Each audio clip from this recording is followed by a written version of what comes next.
오늘은 조기 유학, 영어만큼 한국어도 중요하다라는 주제로 이야기를 나누도록 하겠습니다. 매우 도전적이고 참 할 말이 많은 주제이기도 합니다.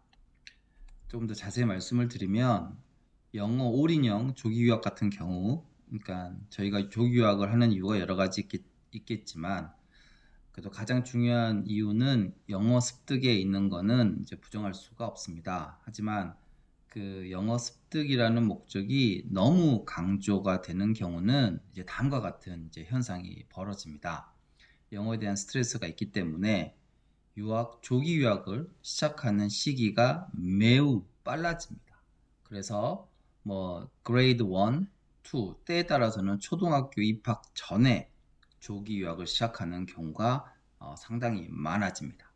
그리고 두 번째로 이제 조기 유학을 어린 나이에 시켰지만 이제 기대하는 영어 레벨에 대한 수준이 좀 높기 때문에 유학 기간도 뭐 3년에서 5년, 뭐 길게 해서 G2나 3에서 시작을 해도 어느 순간 보면 G 뭐 9, 10이 되어 있는 경우가 이제 상당히 많습니다. 단순히 이렇게 조기 유학을 시작하는 시기가 빠르고 기간이 늘어나는 것 자체가 문제가 아니라 이 다음과 같은 이제 현상이 이제 부차적으로 발생을 하게 됩니다. 간단하게 말씀드리면 영어와 한국어 간에 불균형한 성장이 이제 두드러지게 됩니다. 쉽게 말하면 영어는 이제 만약에 G10이다 그러면 G9 네이티브 수준에는 가기는 쉽지 않기 때문에 네이티브보다는 조금 더 아래 수준이 되지만 한국어 같은 경우는 매우 저조한 G9, G10인 학생도 G2, 그레이드 2, 뭐 이 정도 3, 3 이 정도 수준에 머물러 있는 경우가 굉장히 심심치 않게 일반적으로 볼 수 있습니다. 근데 더욱더 큰 문제는 이러한 영어와 한국어 간의 불균형한 성장에 대해서 그 학부모님의 문제의식이 희박하다는 점입니다. 뭐 어떤 좀 극단적인 경우는 아예 한국어를 잃어버리더라도 영어를 네이티브처럼 하는 게 나쁘지 않다.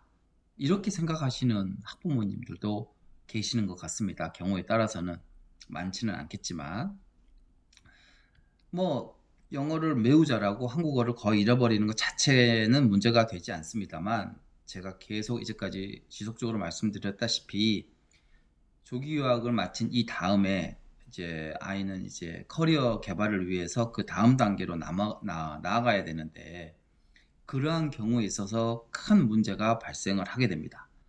한국, 특히 서울이라는 도시는 뭐 많은 분들이 얘기하고 있지만 매우 세계적인 도시 중에서도 경쟁력이 있는 도시로 알려져 있습니다. 그래서 이러한 경우는 이러한 서울이라는 매우 경쟁력 있는 도시라는 옵션을 선택할 수 없게 됩니다.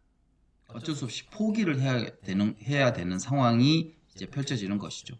근데 만약에 조기 유학을 진행하는 그 도시의 경쟁력이 그렇게 높지 않은 경우, 뭐 지방 소도시, 미국이나 뭐 캐나다의 지방 소도시에서 이제 조기 유학을 지속적으로 이렇게 진행하는 경우 선택지가 매우 좁혀지는 상황이 이제 발생할 수밖에 없습니다. 왜냐하면 미국이나 캐나다의 중소도시에서 조기유학을 한 이후에 커리어 개발을 위해서는 큰 도시, 조금 더 경쟁력 있는 도시로 갈 수밖에 없고 그게 여의치 않은 경우도 당연히 뭐 비자라든지 여러 가지 이슈가 있기 때문에 능력과 상관없이 잘 진행이 되지 않은 경우에는 한국으로 돌아갈 수 있는 옵션이 없기 때문에 굉장히 이러지도 못하고 저러지도 못하는 상황도 발생할 수 있습니다. 이건 사실 현실적으로 굉장히 많은 경우를 볼 수가 있는데요. 그래서 여기서 이제 제가 말씀드리고 싶은 거는 목적과 수단을 좀 구별할 필요가 있다라는 말씀을 드리고 싶습니다. 물론 네이티브와 같이 영어를 똑같이 잘하겠다라는 목표 자체는 당연히 바람직도 하고 도전적일 수 있지만 그렇게 현실적인 목표라고 볼 수는 없습니다. 그래서 기대 영어 수준에 대해서는 어느 정도 학부모와 학생들 간 사이에 기준이 필요하다고 생각이 됩니다. 그리고 조기 유학 아주 장기간에 걸친 조기 유학으로 인해서 부족해진 부분, 꼭 저는 한국어를 말씀드렸지만 한국어뿐만이 아닙니다. 그건 이제 나중에 다시 말씀드리기로 하고, 우선 대표적으로 한국어에 대한 보충 방법은 반드시 마련되어야 합니다. 그리고 또 하나 말씀드리고 싶은 것은 한국어도 그냥 거저 쉽게 주어지는 능력이 아닙니다. 한국어 학습도 영어만큼 공을 들이지 않으면 안 된다는 점을 정확히 이해하셔야 됩니다. 저희도 한국어를 굉장히 수준 높게 구사하기 위해서는 굉장히 많은 시간과 에너지를 통해서 얻어낸 결과라는 사실을 정확히 이해해야 합니다. 네, 오늘은 영어만큼 한국어가 중요하다라는 부분에 대해서 말씀을 드렸습니다. 들어주셔서 감사합니다.